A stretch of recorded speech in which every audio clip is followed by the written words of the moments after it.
Sejarah pendidikan bangsa Indonesia adalah topik yang sangat luas dan menarik untuk dibahas. Pendidikan di Indonesia telah mengalami berbagai perubahan sejak zaman penjajahan hingga zaman reformasi. Gaya belajar dan minat pelajar bangsa Indonesia juga dipengaruhi oleh faktor-faktor sosial, budaya, politik, ekonomi, dan teknologi. Berikut ini adalah beberapa poin penting tentang sejarah pendidikan bangsa Indonesia, gaya belajar, dan minat pelajar bangsa Indonesia yang sebenarnya. Pada masa penjajahan Portugis, Belanda, dan Jepang, pendidikan di Indonesia didominasi oleh kepentingan kolonial. Pendidikan formal dibedakan menjadi kelas sosial dan keturunan. Hanya anak pejabat dan bangsawan pribumi yang bisa mengenyam pendidikan formal. Pendidikan informal dilakukan oleh masyarakat pribumi melalui pesantren, surau, langgar, atau sekolah-sekolah rakyat. Pada masa kemerdekaan, pendidikan di Indonesia mulai diselenggarakan secara nasional. Bahasa Indonesia dijadikan bahasa resmi pengantar pendidikan. Sistem pendidikan diintegrasikan menjadi satu kesatuan. Pendidikan bertujuan untuk mencerdaskan kehidupan bangsa dan mengembangkan potensi diri peserta didik. Pada masa Orde Baru, pendidikan di Indonesia mengalami perkembangan yang pesat. Pendidikan diperluas hingga ke pelosok daerah. Pendidikan diarahkan untuk mendukung pembangunan nasional dan menciptakan sumber daya manusia yang berkualitas.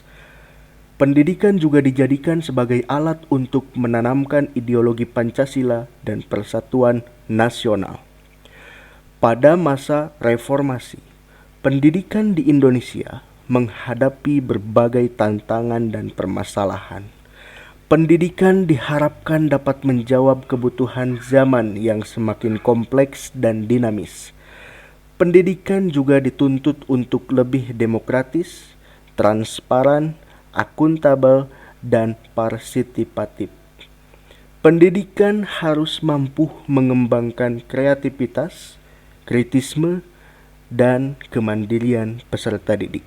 Gaya belajar dan minat pelajar bangsa Indonesia dipengaruhi oleh berbagai faktor, antara lain faktor sosial.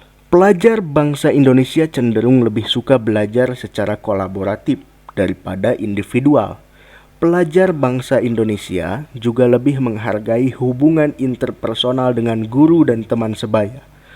Pelajar bangsa Indonesia lebih terbuka untuk berbagi pengetahuan dan pengalaman dengan orang lain. Faktor budaya. Pelajar bangsa Indonesia memiliki nilai-nilai budaya yang kuat, seperti gotong royong, rukun, hormat, sopan santun, dan religius. Pelajar bangsa Indonesia juga mempunyai kecenderungan untuk menghormati otoritas dan tradisi. Pelajar bangsa Indonesia lebih menyukai belajar yang bersifat konkret, aplikatif, dan relevan dengan kehidupan sehari-hari. Faktor politik. Pelajar bangsa Indonesia memiliki kesadaran politik yang tinggi. Pelajar bangsa Indonesia juga memiliki aspirasi untuk berperan aktif dalam perubahan sosial. Pelajar bangsa Indonesia lebih tertarik dengan isu-isu aktual yang berkaitan dengan nasionalisme, demokrasi, hak asasi manusia, dan lingkungan hidup. Faktor ekonomi. Pelajar bangsa Indonesia memiliki motivasi ekonomi yang kuat untuk belajar.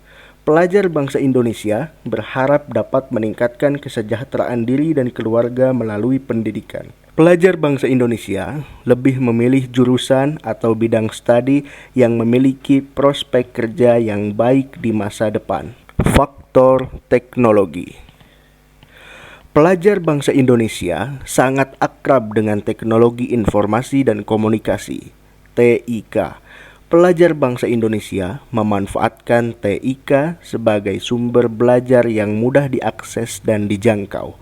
Pelajar bangsa Indonesia juga mampu beradaptasi dengan perkembangan TIK yang cepat dan terus berinovasi. Demikianlah beberapa poin penting tentang sejarah pendidikan bangsa Indonesia, gaya belajar, dan minat pelajar bangsa Indonesia yang sebenarnya. Semoga informasi ini bermanfaat bagi Anda. Terima kasih telah menonton video ini. Sampai jumpa di video-video selanjutnya.